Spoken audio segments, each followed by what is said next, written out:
아침을 시작하는 슬기로운 방법. 오늘 내게 이런 뉴스 출발 새 아침. 네, YTN 라디오 출발 새 아침 3부 문을 엽니다. 먼저 경제 박뉴스부터 만나보겠습니다. 알면 대박, 모르면 쪽박. 경제 박뉴스. 네, 까다롭고 어려운 경제 이야기를 쉽고 재미있게 풀어드리는 시간입니다. 알면 대박, 모르면 쪽박. 경제 박뉴스 참 좋은 경제연구소 이인채 소장 만나봅니다. 직접 나오셨습니다. 안녕하십니까? 네, 안녕하세요. 네, 빗길을 뚫고 오셨습니까? 비가 조금 멈췄습니다. 아, 네, 다행입니다. 임대차 3법이 국회 모든 상임위를 통과하면서 시행을 앞두고 있다고요? 그렇습니다. 임대차 3법이 이제 국회 모든 상임위를 일사천리로 통과했습니다. 임대차 3법이라는 게 계약갱신, 청구권, 전월세 상한제, 그리고 전월세 신고제입니다. 크게 세 가지 기억하면 되는데요. 계약갱신 청구권이라는 게 기존의 2년 계약 끝나도 세입자가 원하면 한 번 더 추가로 2년 더 연장할 수 있습니다. 이른바 2+2. 그렇습니다. 그러면 그동안 뭐 2+2+2, 6년도 있었고 무기한도 있었는데 왜 이렇게 낮게 했느냐. 이거는 이 초기에 이 법 시행 이전에 이제 과도하게 임대료를 왕창 전가할 수 있다. 폭탄 인상에 대한 우려 때문에 4년으로 정했고요. 4년으로. 그리고 이제 전월세 상한제는 직전 계약분보다 5%를 넘게 올릴 수가 없습니다. 특히나 이제 서울과 같이 전셋값이 불안한 지역은 지자체장이 상승폭을 5% 이하로 책정할 수도 있습니다. 그리고 전월세 신고제인데요. 이거는 주택 임대인이 계약 내용을 30일 이내 반드시 신고하도록 되어 있습니다. 허위 신고하면 과태료 내야 되는데 여기는 이제 거래 투명성 제고라는 측면도 있지만 중장기적으로 이 전세 보증금에 대해서 다주택자에 대해서는 과세하겠다. 이걸 간주 임대료로 부과하겠다라는 목표입니다. 네, 말씀하신 대로 이 가운데 지금 시행 바로 될 것이 3개 가운데 그렇습니다. 지금 전월세 신고제만 내년 6월 1일부터 시행되고요. 지금 아마 이런 속도라면 본회의 오늘도 가능할 것 같은데. 그러니까요. 본회의 통과하고 난 다음에 아마 계획갱신 청구권 전월세 상한제는 바로 시행이 될 것으로 보입니다. 네. 정부는 임대차 3법 시행 이전에 그 이전의 계약분도 소급 적용하겠다 이런 방침이죠? 그렇습니다. 이미 국회 8부 능선을 넘었기 때문에 마지막 관문 본회의만 통과하면 법적 절차는 마무리가 됩니다. 여기서 가장 큰 쟁점이 뭐냐? 임대차 3법을 소급 적용하겠다라는 겁니다. 기존 세입자가 이제 묵시적 계약을 통해서 4년 이상 한 집에 살았어요. 그렇다 하더라도 임대차 3법이 시행이 되면 한 번에 이제 계약갱신 청구권 행사가 가능합니다. 그래서 만에 하나 최근에 집주인이 계약 만료 6개월 전에 나한테 나가라라고 통보를 했다. 그럼에도 불구하고 이제 임대차 3법이 시행이 됐다라고 하면 그 세입자는 한 번 더 이제 나가지 않고도 거주가 가능합니다. 다만 그렇게 만료 통보하고 난 다음에 전세 세입자를 구해버렸다. 이 경우에는 새 세입자가 이제 피해를 볼 수 있기 때문에 그런 경우에는 기존 세입자는 나가야 합니다. 다만 이제 집주인이 직접 이제 직계 가족이 실거주하겠다라고 하면 계약갱신 청구권은 무효가 되고요. 그리고 이 경우 특히나 이제 집주인들이 반발하고 있는 건 이 소급 적용 문제 때문인데 위헌 소송 제기 가능성도 있지만 앞서 상가 임대차를 해보니 당시에서 이제 5년에서 10년으로 이제 연장하면서 소급을 해봤더니 오히려 이 임차인을 보호를 하는 공익 목적이 더 크기 때문에 법적으로 가도 위헌 소지는 없다라는 게 정부의 판단입니다. 네, 그렇군요. 한국을 겨냥한 일본의 수출 규제가 정당한지를 가리는 세계무역기구 WTO의 분쟁 해결 절차가 본격적으로 시작됐는데 그렇습니다. 일본이 유감을 표명했죠. 일본이 세계적으로 망신살이 좀 뻗쳤습니다. 지금까지 수출 규제 철회하라라고 요구해도 미동을 하지 않았어요. 그런데 이제 세계무역기구 WTO 분쟁 조정이 시작이 되니까 유감이다라고 공식적으로 언급을 한 겁니다. 이게 이 패널 설치인데요. 일본의 수출 규제와 관련해서 분쟁을 다룰 패널 설치. 이게 1심 역할을 하는 거예요. 그러니까 임시재판부가 형성이 되니까 일본은 이제 움찔한 겁니다. 그래서 공식적으로 이제 스위스 제네바에서 주 일본 대표가 브리핑을 열어서 일본의 조치는 국제법의 관행에 부합한다. 한국이 이렇게 패널 설치 요청한 것에 대해서 유감이고 이제 대화로 해결하자. 라고 얘기하는데 그동안 대화를 꺼려왔거든요. 네, 네. 자, 그러다가 이렇게 했는데 어쩌면 이제 일본의 정당성을 방어할 어떤 이제 준비가 돼 있다라고 밝히긴 했는데 어쨌든 우리는 이제 패널 델타를 통해서 일본의 조치가 굉장히 자의적이고 또 차별적인 무역 조치임을 좀 알리는데 홍보하는데 힘을 쓸 것으로 보이는데 근데 이게 굉장히 오래 걸립니다. 1년에서 2년 정도 걸리고 네. 우리한테 우호적인 판결이 나온다 하더라도 법적인 구속력이 좀 없다라는 데 대해서는 조금 이제 아쉬운 대목입니다. 예. 자, 공정거래위원회가 실제 역할도 없는 계열사를 거래 과정에 끼워 넣어서 이른바 통행세죠. 통행세를 몰아준 SPC 그룹에 과징금을 부과하고 검찰에 고발했죠. 이게 과징금도 굉장히 큰 걸로 제가 맞습니다. 들었습니다. 이게 SPC 그룹 하면 잘 모르시는 분들일 텐데 빵집 프랜차이즈 1위 업체입니다. 이 파리바게트의 모회사가 SPC 그룹인데요.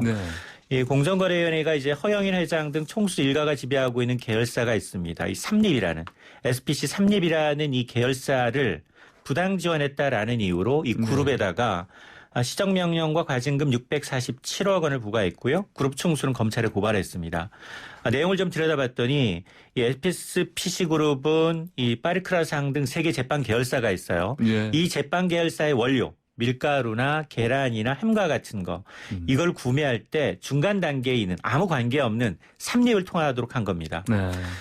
계열사인 삼립은 별다른 역할 없이 210여 개 제품에 대해서 연평균 9%의 마진을 챙겼다는 겁니다. 하는 일 없이.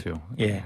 자, 그러다 보니까 이렇게 이 5년간 벌어들인 통행세만 381억 원에 달한다라는 건데 이 SPC 삼립은 이 SPC 그룹 내에서 유일한 상장사이고 허영인 회장 총수 일가가 30%가 넘는 지분을 갖고 있습니다.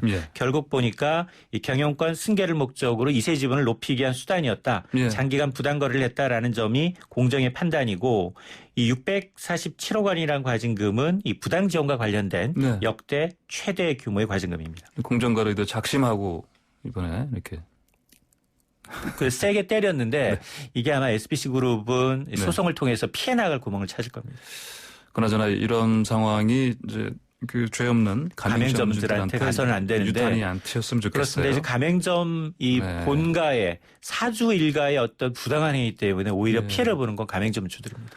네, 알겠습니다. 오늘 말씀 잘 들었습니다. 고맙습니다. 네, 고맙습니다. 지금까지 참 좋은 경제연구소 이인철 소장이었습니다.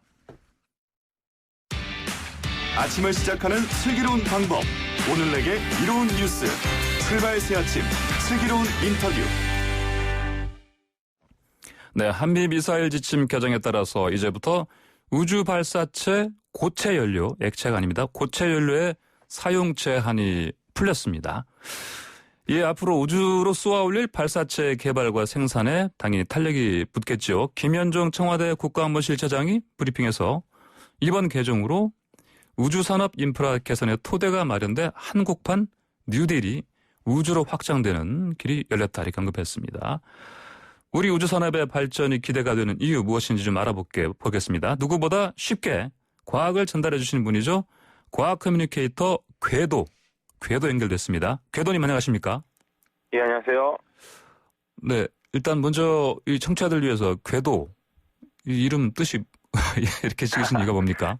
예, 뭐 도둑이란 뜻 아니고요. 제가 그 인공위성 궤도를 전공하고 있다 보니까 궤도라는 이름으로 과학 커뮤니케이터로 활동을 지금 하고 있습니다. 궤도로 방이 아니고 인공위성. 자, 이 돈은 궤도. 네. 예, 맞습니다. 알겠습니다. 자, 그동안 기존의 한미 미사일 지침으로 이게 거의 40년 넘었죠. 이게 우리나라에서만 이 고체 연료 사용이 제한돼 왔고요. 근데 이제 풀리게 됐고. 근데 이 고체 연료가 왜 좋은 건지 좀 설명 좀 부탁드립니다. 예, 그 연료의 형태에 따라서 액체 연료, 고체 연료 뭐 이렇게 나뉘게 되는데요. 그 고체 연료는 연료와 산화제가 고체 덩어리로 섞여 있는 형태입니다. 그래서 이 고체 연료의 장점은 저장하기가 굉장히 좋다는 건데 그 액체 연료와는 다르게 습기나 온도 변화만 주의를 해주면은 거의 10년 이상 저장도 가능하고요. 10년 이상. 그리고 바로 사용이 가능합니다. 그 쉽게 말해서 연료를 주입하는 시간이 필요 없이 언제든지 발사 준비를 하고 있을 수 있다는 말이죠. 그 뭐 만화나 영화 보시면은 그 스위치만 누르면 바로 발사되는 로켓 있지 않습니까? 이게 전부 고체 연료를 사용하는 로켓입니다. 그리고 무게도 가볍고 부피도 적고 가격도 저렴합니다.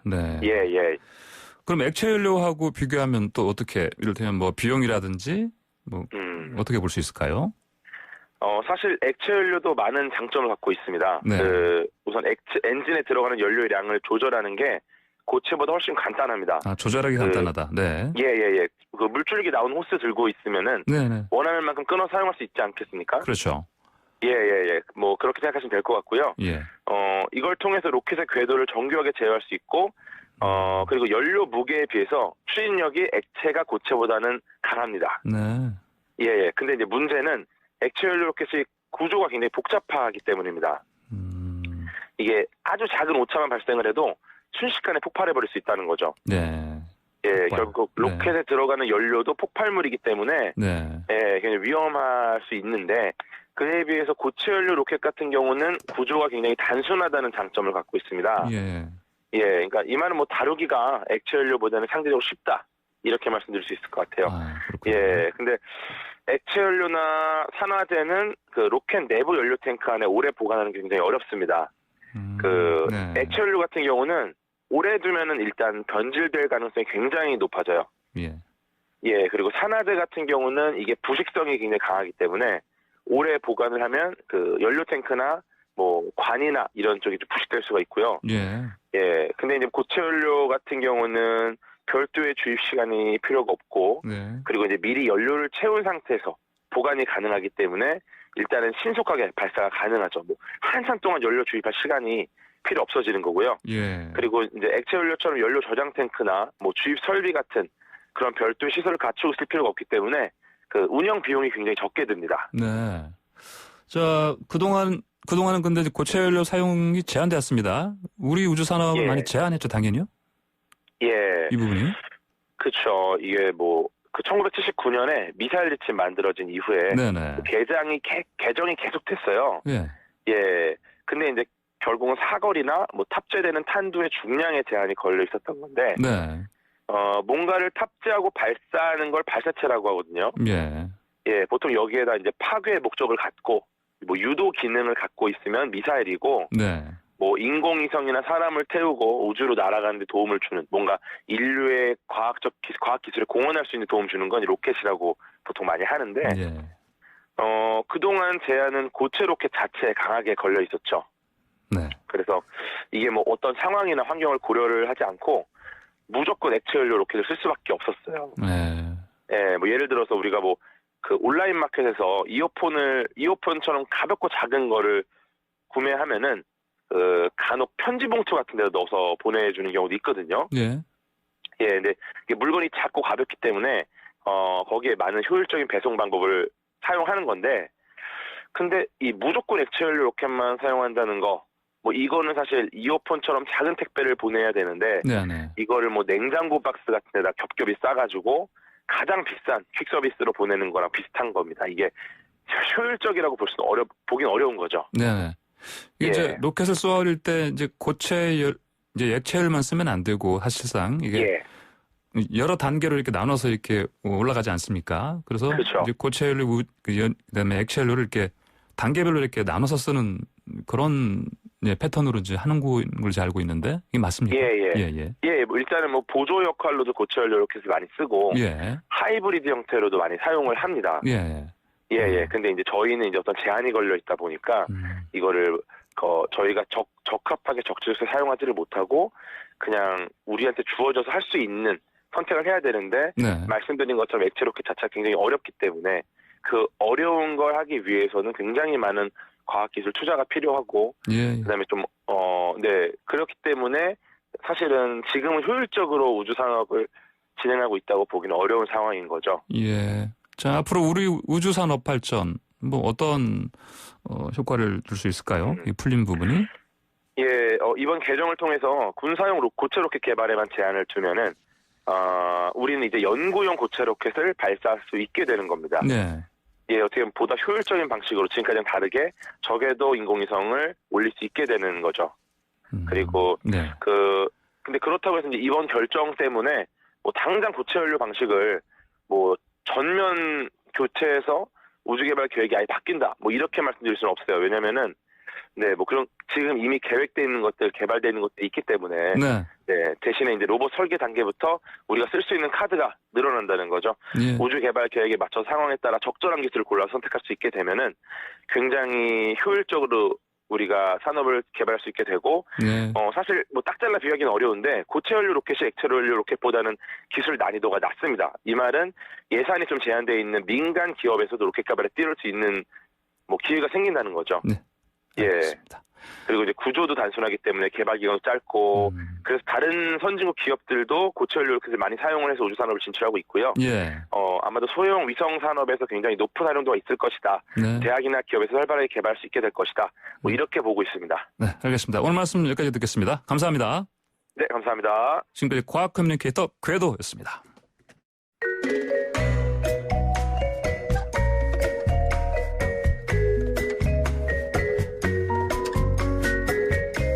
네, 뉴스 속 법률 이슈를 탈탈탈 털어보는 변호사들의 조찬 파티.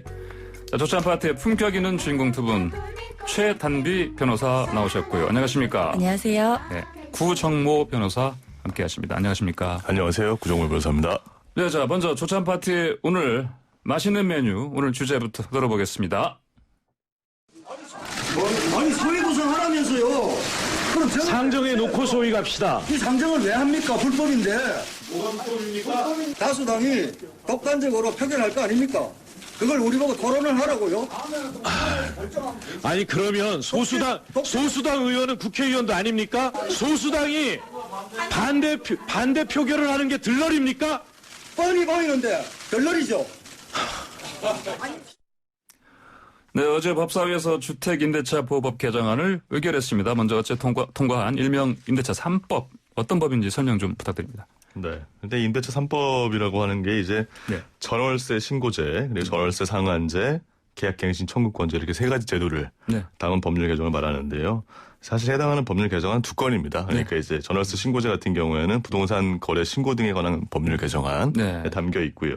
네. 전월세 상한제랑 계약갱신 청구권제는 이제 주택 임대차 보호법 네. 개정안에 담겨 있습니다. 네. 전월세 신고제 같은 경우에는 요약하면 임대차 계약을 체결할 때 임대인과 임차인이 30일 이내에 주택 소재지 관청에 네. 임대차 보증금 등에 관련한 어떤 계약 정보를 신고하도록 하는 제도인데요. 그동안 이제 임대인의 어떤 임대 소득이 좀 투명하지 못하다 이런 측면이 있었기 때문에 이제 신고를 통해서 좀 투명하려는 것이 주된 목적으로 보이고요. 예.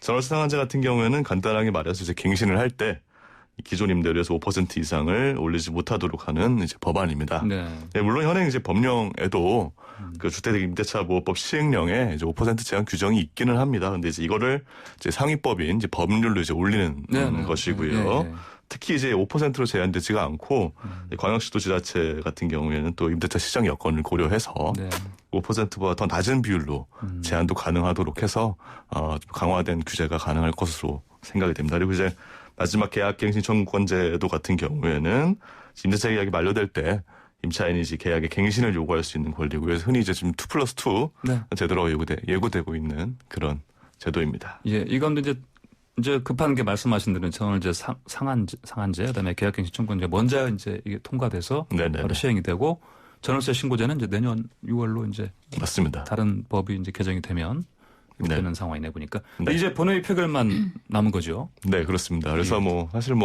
지금까지 진행되어 온 절차도 그랬지만 역시 다수당이 지금 강력하게 추진을 하고 있기 때문에 통과되지 않을 거 예상됩니다. 그러니까 소위 다 그냥 패싱한다. 네. 그리고 그냥 바로 그냥 상정해서 표결 처리해버리고 하여튼 신속하게 재빨리 처리하고 있습니다. 자, 계약갱신 청구권이나 5% 임대료 상승폭은 기존 세입자도 요구할 수 있는 건가요, 그러면요? 네. 계약갱신 청구권 같은 경우에는 이제 기존 세입자도 행사를 할 수가 있습니다. 그러니까 임대차 3법이 존속 중인 계약에 대해서도 갱신 청구권을 인정하겠다라고 하고 있기 때문에 법 이후에 아직까지 존속하고 있는 계약은 기존의 세입자를 하더라도 청구권을 행사할 수가 있고요. 근데 계약 만료 1개월 전까지 행사를 해야 되기 때문에 만약에 법이 시행되고 나서 1개월이 아직 남지 않았다. 계약 기간이 그럼 좀 어려울 수 있고요. 기존에 또 궁금하신 분들이 2+2라고 해서 총 4년을 지금 보장해주고 있는 계약인데 나는 이미 4년을 다 살았는데 한 번 그전에 갱신을 해서 그럼 갱신 청구할 수 있나 궁금해하시는 분들도 있는데요. 이 법이 한 번은 갱신 청구를 요구할 수 있도록 규정을 하고 있기 때문에 기존에 이미 4년을 사셨다 하더라도 법이 이제 시행이 되고 계약 기간이 존속된다라고 하면 갱신 청구권을 요구하실 수가 있습니다. 그러니까 바로 직전에 이제 전세를 산 기간을 기준으로 해서 이제 2+이기 때문에 네, 맞습니다. 한 번 더 추가로 요청해서 살 수가 있다는 말씀이죠. 자, 집주인이 실거주하지 않는데도 세입자를 내보낸 뒤에 새로운 세입자를 받으면 집주인을 상대로 손해배상도 청구할 수 있다. 네, 맞습니까? 그렇습니다. 예. 그러니까 개정안에 따르면 이제 임대인이 사실 실거주를 하겠다고 한 다음에 갱신을 일단 거절해 놓고 그 다음에 이제 실제로는 새로운 세입자를 받아가지고 하려는 경우가 있을 수 있겠죠. 그렇죠. 이걸 이제 막기 위해서 이제 규정을 두고 있는 것이고요. 일단 기본적인 취지는 이런 경우에 임차인이 입은 손해를 이제 배상하도록 되어 있습니다. 근데 이제 이 임차인이 입은 손해라고 하는 게 좀 분명하지 않을 수가 있죠. 그래서 손해의 입증이 곤란한 걸 막기 위해서 세 가지 선택을 두고 그중에 하나를 선택해서 가장 큰 것을 가지고 손해배상하도록 제도를 만들어 뒀는데요. 그러니까 일단 첫 번째는 이제 갱신 거절 당시에 환산 월차임, 그러니까 이제 월차임에다가 이제 보증금을 월차임으로 환산한 금액까지 이제 포함한 이제 금액을 이제 환산 월차임이라고 하는데요. 이 환산 월차임을 일단 3개월분. 3개월분요. 그렇죠. 그런데 뭐 환산 월차임이 100만 원이라고 한다면 300만 원이 되겠죠. 두 번째는 임대인이 이제 새로운 제3자에게서 임대를 해서 얻는 이제 환산 월차임이 있을 것이고, 기존의 월차임이 있겠죠. 당연히 이제 상승을 노리고 이렇게 하는 것일 테니까. 그렇죠. 만약 상승한 금액이 10만 원이다. 그럼 이제 2년분이니까 240만 원이 되겠죠. 그래서 이렇게 해서 어쨌든 계산한 금액을 가지고 더 큰 금액을 배상하도록 이렇게 제도가 되어 있습니다. 자, 어제 국회로 가볼게요. 임대차 3법을 통합당이 강력하게 반발하고 그 상임위에서 퇴장까지 했습니다. 통합당이 반대하는 이유, 근본적인 거 뭡니까? 그러니까 통합당은 기본 입장은 이 임대차 3법이 이 집주인, 그러니까 주택 소유자의 재산권을 과도하게 침해한다는 게 기본 입장이고요. 하지만 이제 퇴장까지 했다라고 하는 것은 이러한 기본 입장과는 조금 더 다른 이유가 있는 것 같아요. 그러니까 앞서서 말씀하신 것처럼 너무 절차상의 위법이 있다는 게 통합당의 입장인 것으로 보입니다. 왜냐하면 지금 소위원회 차원의 논의를 아예 생략을 하고 거의 뭐 야당 의원들의 얘기는 듣지 않고 통과를 시키는 것이 뭐 기정사실화되어 있다라는 것이 이제 통합당의 입장이고요.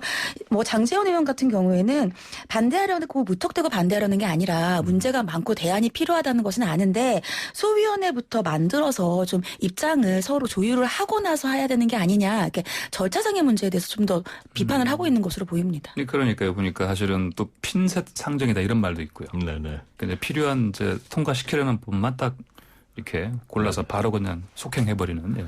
그래도 뭐 민주당 입장에서는 이제 사실은 이게 처음 논의한 제도가 아니고 뭐 이미 4년 전부터 이렇게 해서 얘기했던 것이고, 그래서 그동안 너무 논의가 지지부진하다 보니까 이제는 좀 결론을 지을 때가 됐다, 이런 뭐 또 항변을 하고 있는 것 같습니다.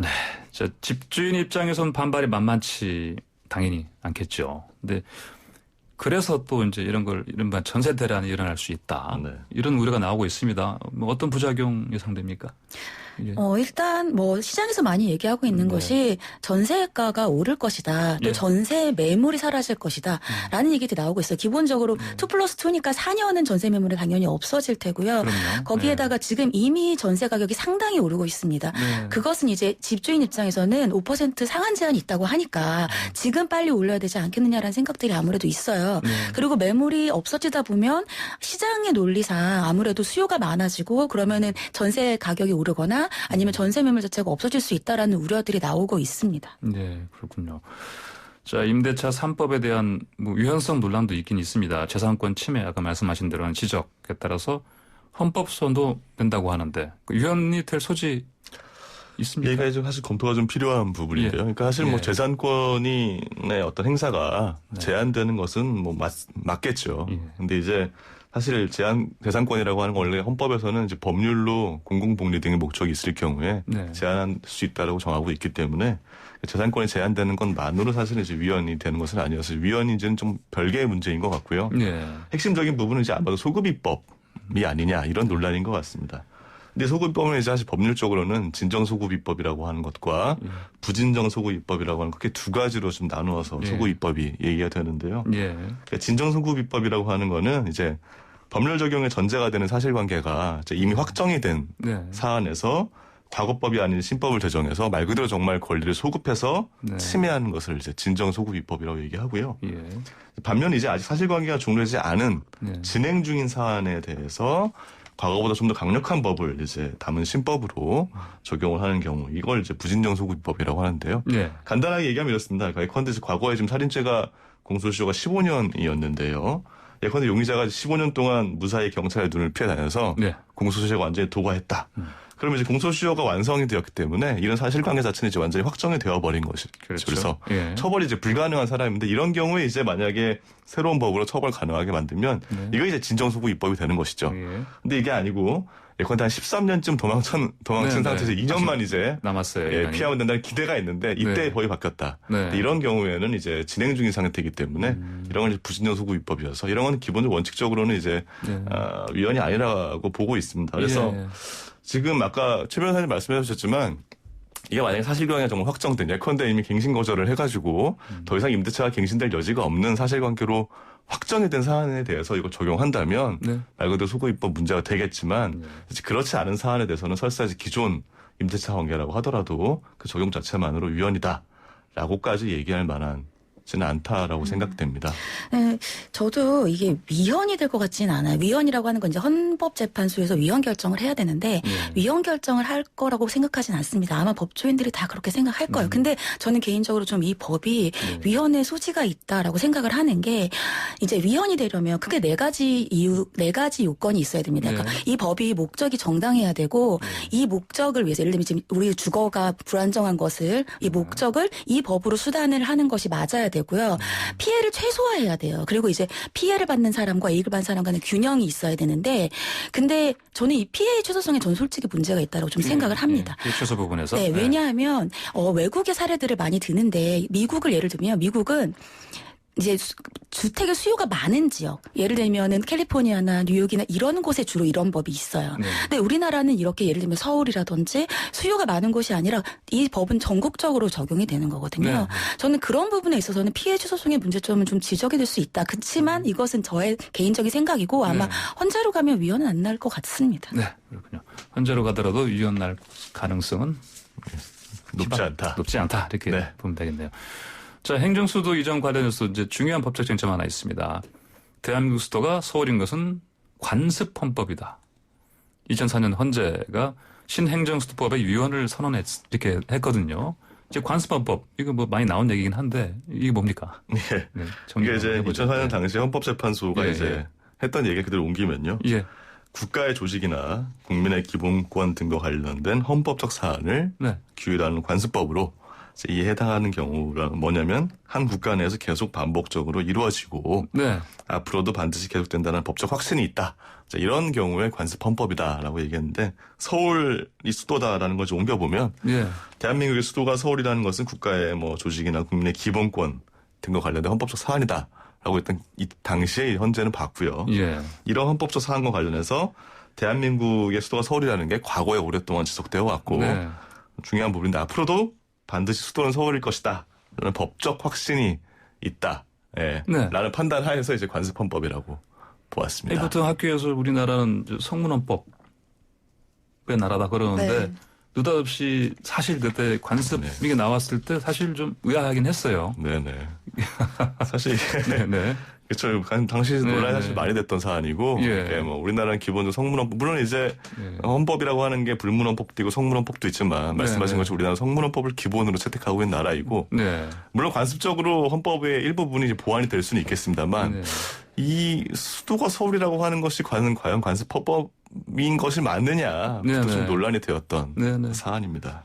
그러면 이 성문이 아닌 관습헌법을 우리가 개정을 할 수 있습니까? 그러면 어떻게 해야 됩니까? 그러니까 관습헌법도 이제 어쨌든 헌법이기 때문에 헌법재판소 당시에 이제 판시에 의하면 이걸 개정하려면 헌법 개정 절차에 따라야 된다라고 얘기가 되어 있습니다. 그래서 뭐 최근 이제 국회에서 이제 논의 과정에서 여야가 이제 합의를 잘 하면 헌재 결정도 문제되지 않지 않겠냐 얘기가 나오곤 있는데 아마도 당시 결정에서 이 관습법의 존속 요건 중에 하나가 이제 국민적 합의성이거든요. 그래서 여야가 다 합의하면 국민적 합의성 요건이 충족되는 것 아니냐 이런 아마 논리로 한 것 같습니다만 예. 사실 지금 그 얘기는 핵심적으로는 이 수도라고 하는 거는 대의민주주의가 아니라 직접민주주의가 작동하는 국민적 합의에 의해서 결정돼야 한다는 논리였기 때문에 예. 지금 여야 합의만으로 된다는 건 좀 어려울 것으로 생각이 됩니다. 네. 자, 그럼 이제 행정수도 위헌 논란 뭐 피할 수 있는 묘수가 있겠습니까? 어떻게 보십니까? 일단 뭐 이제 법률 제정으로만은 수도를 옮기는 것은 좀 어려울 수 있으니까 지금 기존의 헌재 결정에서 헌법재판소 결정이 바뀌지 않는다면 그러면은 이제 뭐 세종시의 제2의 청와대나 뭐 국회를 조금 분원을 해서 사실상의 행정수도의 역할을 하게 하는 방법도 이제 얘기가 나오고 있다라고는 하는데 앞서서 말씀하신 것처럼 2004년 헌재 판결 내용 중에 또 하나가 국회와 대통령의 소재지가 수도를 결정하는 중요한 요소다. 또 이렇게 되어 있어요. 그래서 그런 방법으로 좀 우회하기에는 아무래도 국민적으로 봤을 때 그렇게까지 해서 굳이 행정수도로 옮겨야 되나라는 또 생각이 나올 수가 있어서 좀 어려운 방법이 아닐까 싶습니다. 어떻게 보십니까? 예, 뭐 말씀 동의하고요. 예. 사실 이제 그런 논란을 가장 피하려면 역시 확실한 방법은 개헌이겠죠. 그래서 뭐 정부 여당이 이제 행정수도를 이제 이전하는 거 관련해서 사실 뭐 문재인 대통령의 대선 공약에도 있지 않았습니까? 그러니까 대한민국의 수도에 관한 사항은 이제 법률로 정한다. 라고 하는 내용으로 이제 헌법에 넣게 되면 그 다음부터는 이제 법률로 정할 수 있게 되니까 예, 그런 논란을 피할 수 있다라는 것이고 물론 그렇게 이제 또 추진하게 되면 또 누군가는 반드시 헌법재판소에 또 위헌 헌법성을 하겠죠. 그 판단이 어떻게 될지가 뭐 예전하고 헌법재판소의 구성위원이 바뀌었기 때문에 주목되는 부분이긴 합니다만 어쨌든 확실한 방법 현재로서는 개헌밖에 없지는 않나 생각이 됩니다. 쉽지 않겠습니다. 33년 만에 하는 건데 다시는 헌법 전체의 다른 부분도 다시는 봐야 되는 부분이 맞습니다. 예. 자, 이재명 경기지사가 정부보다 더 강력한 이제 부동산 대책 제시했습니다. 특히 4급 이상 공무원들에게 거주용인 거 주택 빼고는요 다 처분하라고 했어요. 이게 사유재산권 침해가 아니냐 이런 지적도 있긴 합니다. 헌법 위반 소지도 있을까요? 헌법 위반 소지까지는 없어 보여요. 왜냐하면 이게 사실상은 권고 형식을 띠고 있고요. 물론 뭐 인사상의 조치를 취하겠다라고 했으니까 압박을 느낄 수는 있지만 이것이 헌법 소원 위헌까지 되진 않는데 다만 실질적으로 어떠한 예외 조항이라든지 사람마다 다 개인 사정이 있잖아요. 뭐 기간을 주지 않는다든지 해서 실질적으로 불이익을 준다라고 하면 그러한 처분, 행정 처분에 대해서는 어떠한 그 처분을 다시 한번 재고할 수는 있지만 위헌까지 되기에는 권고 형식을 띠고 있어서 어려워 보입니다. 네, 알겠습니다. 자, 오늘 말씀 여기까지 듣겠습니다. 네, 감사합니다. 감사합니다. 지금까지 최단비 변호사, 구정모 변호사의 조찬 파티였습니다. 네, YTN 라디오 출발새 아침 3부 순서 여기서 마치고요. 잠시 후 4부로 돌아오겠습니다.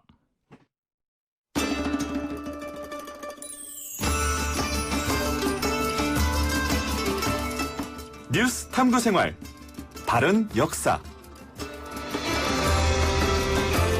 네, 뉴스를 각별한 시선으로 다시 들여다보는 시간입니다. 뉴스 탐구생활. 역사라는 프리즘을 통해서 뉴스를 좀 똑바로 다채롭게 들여다보도록 하죠. 국사편찬위원회 정대훈 편사연구소와 함께합니다. 어서 오세요. 네, 안녕하세요. 자, 올해 6.25 전쟁이 발발한 지 꼭 70년이 되는 해입니다. 그리고 지난 7월 27일은 3년간의 전쟁이 끝나고 휴전협정, 정전이 아니고요. 조인된 날이고 동시에 법률로 지정된 유엔군 참전의 날이기도 합니다. 오늘 뉴스 탐구 생활 시간은 휴전 그리고 평화에 대한 이야기 준비해 오셨다고 들었습니다. 예, 맞습니다. 말씀해 주신 대로 지난 7월 27일이 이제 한국 전쟁, 6.25 전쟁이라고도 하죠. 휴전 협정이 체결된 날입니다. 최근에 나오는 여러 뉴스 시사 이슈들을 통해서 또 뭐 남북 관계 같은 걸 좀 다시금 좀 생각해 보는 그런 계기들이 되고 있잖아요. 그래서 좀 이 얘기를 좀 준비해 봤는데요. 사실 한국 사회에서 한국 전쟁이라든지 남북 관계에 대한 여러 가지 의견들이 사실 있습니다. 사람마다 의견들 다 다르시고요. 근데 그런 많은 차이들에도 불구하고 우리들이 다 공유하고 있는 하나의 이제 공통점, 합의점 같은 게 저도 있다고 생각은 하는데요. 그게 뭐냐면 전쟁 그 자체가 좀 굉장한 비극이었다라는 점만큼은 다들 동의할 거라고 생각을 합니다. 그런 일이 다시 이제 재발해서는 안 된다는 거고요. 저도 어릴 때 학교에서 이제 6.25는 동족 상잔의 비극이다 이런 표현으로 이제 배웠던 기억이 나는데요. 사실 이제 이런 한반도가 오랜 시간 동안 역사적 경험을 공유했던 이제 중요한 공동체였는데 이제 이 공동체 내부에서 서로 이제 총불을 겨눴으니까 네. 그게 얼마나 큰 이제 비극이겠습니까? 이제 그런 것도 있고 해서 오늘은 좀 평화의 의미를 되새길 수 있는 좀 휴전 이야기를 준비해 봤는데요. 네. 다만 이제 직접적으로 이제 한국 얘기는 많이 들으셨을 테니까 네. 좀 참고가 될 만한 한국 밖의 얘기를 좀 준비를 해봤습니다. 한국 밖에서? 예. 약간 좀 제 느낌상으로는 좀 영화 같은 휴전 이야기가 있어서 네. 그 이야기 한번 듣습니다. 그렇죠. 사실 우리 삶에서 일어나는 많은 부분들이 사실 영화, 소설, 드라마보다 더 극적인 경우도 사실은 많이 있습니다. 네, 맞습니다. 예. 자, 방금 말씀하신 대로 영화 같은 휴전 이야기 네. 이렇게 하셨는데 뭐 얼마나 영화 같은지 한번 기대해 볼까요? 네, 알겠습니다. 네. 그래서 오늘은 특별히 배경음악도 준비를 해봤습니다. 네. 그 비틀즈 멤버였죠. 폴 맥카트니가 예, 1983년에 발표한 파이프 오브 피스라고 하는 1983년이요? 네네. 그때 발표한 노래가 있는데요. 예. 이게 아마 영국 차트에서 1위까지 아마 했을 겁니다. 예, 지금 나오는 곡. 네. 예. 그러면 이제 우리말로 하면 이제 뭐 평화의 파이프 피리 되겠죠. 피리 되겠죠. 예, 뭐 관악기 정도를 관악기 정도 텐데요. 뭐 노래 가사는 이제 우리 어린 세대, 다음 세대를 위해서 뭐 평화의 파이프를 연주해 주세요. 뭐 이런 정도의 가사 내용인데요. 네. 이 노래가 이제 뮤직비디오가 굉장히 재미가 있습니다. 뮤직비디오요? 예. 아마 인터넷 동영상 사이트에서 쉽게 찾아보실 수 있을 텐데요. 네. 예, 요 뮤직비디오가 이제 1차 세계대전 중에 있었던 이른바 크리스마스 휴전이라고 하는 사건이 있습니다. 네, 그걸 소재로 해서 만들었는데요. 이 뮤직비디오에 폴 맥카트니 본인이 1인 2역으로 출연을 합니다. 1인 2역으로요? 예. 아주 앳된 얼굴의 폴 맥카트니가 나오는데요. 굉장히 좀 귀엽습니다. 1983년이니까 뭐. 예, 그렇죠. 예, 아주 오래된 상황이니까요. 예. 요 내용은 이제 1차 세계대전으로 양측이 이제 치열하게 싸우던 와중에 양측 군대가 갑자기 전쟁을 멈추고 일시적으로 휴전을 했다. 네. 이런 이제 이야기가 있는데, 요걸 소재로 해서 만든 게 파이프 오브 피스의 뮤직비디오입니다. 크리스마스 휴전이라고 하신 이유는? 바로 크리스마스 기간에 휴전을 해서 그런 거죠. 이 얘기를 하려면 이제 오늘은 1차 세계대전이 한창인 1914년에 유럽으로 여행을 떠나야 됩니다. 1914년. 네. 잘 아시다시피 1차 세계대전이면 뭐 세계적으로 많은 국가들이 전쟁에 참여를 했겠죠. 한 100년 전이죠. 19세기 말부터 한 20세기 초, 요 정도 기간이 이제 유럽의 여러 열강들이 막 아시아라든지 아프리카 이런 데 이제 식민지를 막 건설하던 시기입니다. 뭐 안타깝게도 이제 그때 우리나라 조선도 이런 열강들에 의해서 여러 이권이 침탈당했다라는 걸 뭐 역사 시간에 공부하신 기억이 날 겁니다. 이제 이렇게 경쟁적으로 이제 식민지를 건설을 했는데요. 사실 이게 표현 그대로 진짜로 경쟁이었습니다.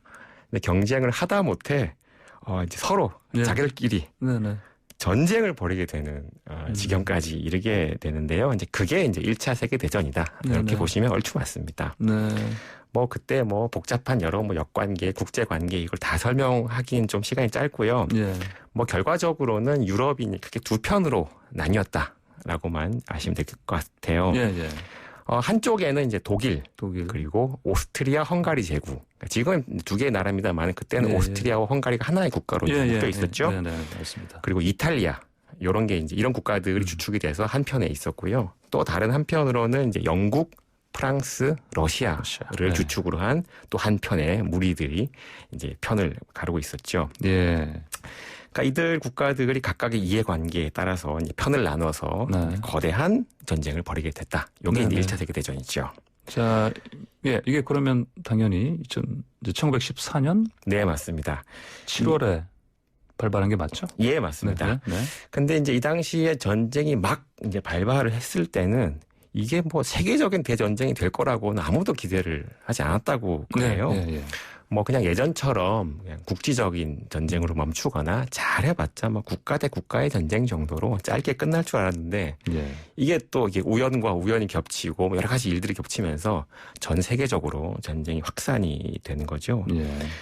근데 이제 전쟁이 터지고 나니까 전쟁이 몇 년씩이나 가는 이제 긴 전쟁이 됐는데 이렇게 전쟁이 길어진 이유가 사실은 이제 그 당시 전쟁의 양상과 관련이 있습니다. 전쟁의 양상이요? 예. 아주 길어진. 네네. 이른바 이제 참호전이라고 하는 건데 여기서 참호라는 건 이제 뭐 땅을 깊이 파서 몸을 엄폐해서 적과 맞서는 이제 군사 시설을 말을 하는 건데요. 그러니까요. 뭐 일테면 뭐 야전 훈련 나가면 기본적으로 땅 파는 게 기본이니까. 그렇죠. 원래 네네. 그 군대 갔다 오신 분이라면 뭐 다들 뭐 하실 겁니다. 그 뭐 우리가 이제 이른바 뭐 삽질한다 이런 표현 쓰지 않습니까? 근데 군대에서 그 많은 삽질을 하면서 만드는 게 뭐 진지, 참호 이런 걸 만들지 않습니까? 이렇게 만든 참호에만 틀어박혀서 이제 뭐 극단적으로 방어 위주의 전술만 구사를 하는 겁니다. 그러니까 전쟁이 안 끝나는 거죠. 그러니까 이기지는 못하더라도 지지도 않겠다. 뭐 이런 마음으로 싸운 겁니다.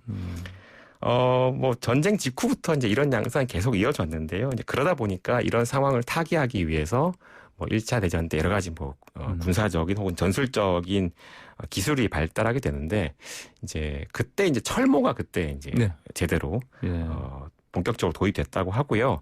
그리고 참호에 틀어박힌 적군을 이제 공격하기 위해서 뭐 항공기를 이용해서 공습을 한다거나 혹은 뭐 전차를 이용해서 뭐 참호를 돌파한다거나 이런 식의 전술이 1차 대전 때 상당히 많이 발전하게 됐다라고들 평가를 많이 합니다. 네, 그러니까요. 근데 이제 이게 말씀하신 대로 이제 참호에 틀어박혀서 계속 그냥 언제까지 이걸 뭐 해야 될지 모르겠고 어쨌든 뭐 목숨이 또 걸린 일이고. 근데 이게 쭉 계속 이걸 치러야 되는 병사들 입장에서 이 고통은 이거 정말 이만저만이 아니었을 텐데요.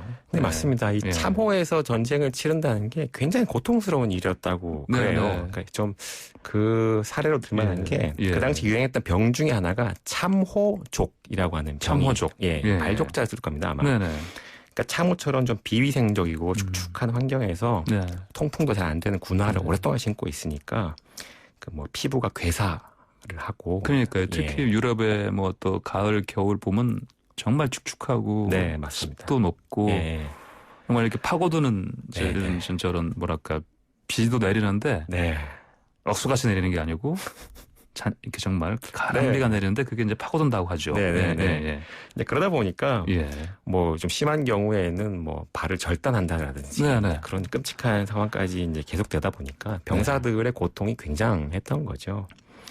자, 이런 상황에서 이런 와중에 1914년 12월 24일에 이 크리스마스 휴전이라고 하는 사건이 벌어지는 건데요. 정확한 장소는 지금 벨기에의 이프르라고 하는 한 곳이라고 합니다. 지도에서 한번 찾아보시면 이 이프르라는 곳은 이제 벨기에에서도 이제 서북쪽 끝에 있는 곳인데요. 여기에서 이제 서쪽에는 영국군과 프랑스군이 진지를 구축하고 있었고 동쪽에는 독일군이 있었다 그래요. 근데 이제 이 참호라는 게 뭐 아주 멀리 있는 것도 아니고 큰 소리로 얘기를 하면 서로 들릴 정도로 가깝게 이제 참호가 또 구축돼 있었다고 해요.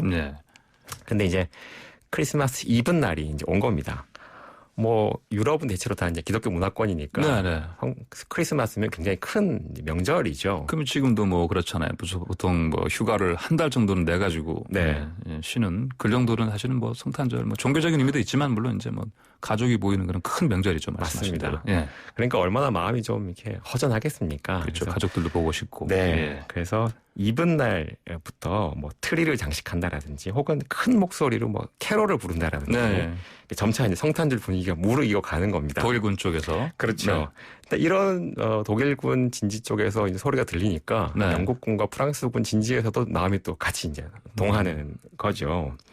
그래서 서로 이제 성탄절 분위기가 물씬 짙어지니까 결국 양 진영의 이제 일선 지휘관들이 서로 만나서 그러면 이번 성탄절만큼은 전쟁을 하지 말자, 휴식을 취하자라고 일시적으로 합의가 이제 맺어진 겁니다.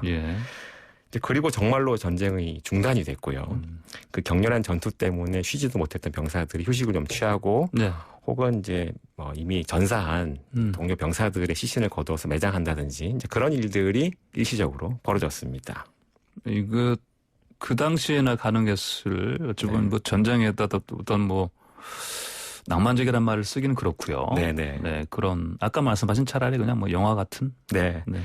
이런 이야기로. 실제로 그래서 이건 영화로도 만들어졌습니다. 2005년도에 국내에는 이제 메리 크리스마스라고 한 제목으로 개봉을 했는데요. 이 영화에서 보시면 약간 상상력을 발휘해서 양측 병사들이 막 서로 축구도 하고요.